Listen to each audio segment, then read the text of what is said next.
Starmer hatches plan to back Boris's Brexit deal with key promise to Labour, memo. Sir Keir Starmer has put forward plans to unite the Labour Party and persuade MPs into supporting a Tory post-Brexit trade deal by arguing it will enable the UK to enforce a higher standard of workers and environmental protections, a party document has revealed. The Labour leader has insisted a free trade agreement (FTA) with EU is in the national interest, but has found it difficult to convince Remainer MPs within his party. The shift in position for the opposition has unsettled a number of pro-EU MPs who are understood to be considering abstaining from any future Brexit vote in Parliament. Meanwhile, other junior ministers are thought to be considering their position if they are whipped into backing so-called hard Brexit.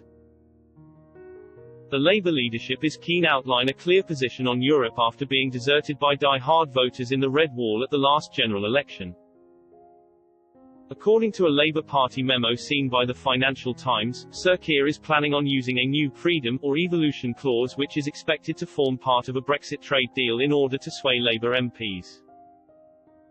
The so-called ratchet clause would ensure the UK is not automatically bound by one-sided EU rules and regulations. Instead, it is understood Brexit negotiators are working on a deal where if one side plans to toughen its regulations, then it would require a discussion with the other side about moving forward. As a result, it is seen as a way to strengthen workers' rights, environmental regulations and state subsidies both in the UK and in the EU. It would also reduce fears amongst Labour MPs of UK standards regressing after Brexit.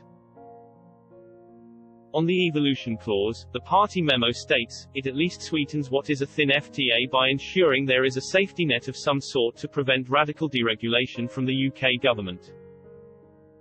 It crucially provides a platform for a future Labour government to build on to increase standards and rights across the board. It adds, if a future Labour government is successful in working with EU partners to improve standards and raise minimum standards at EU level, we can apply this in the UK. These new standards would make it much harder for a future Conservative government to slash those standards without facing repercussions. Speaking on Friday afternoon, Sir Keir urged the Prime Minister to stop dithering over Brexit and produce the deal as soon as possible. On Thursday, the Labour leader again stressed a Brexit trade agreement was in the national interest.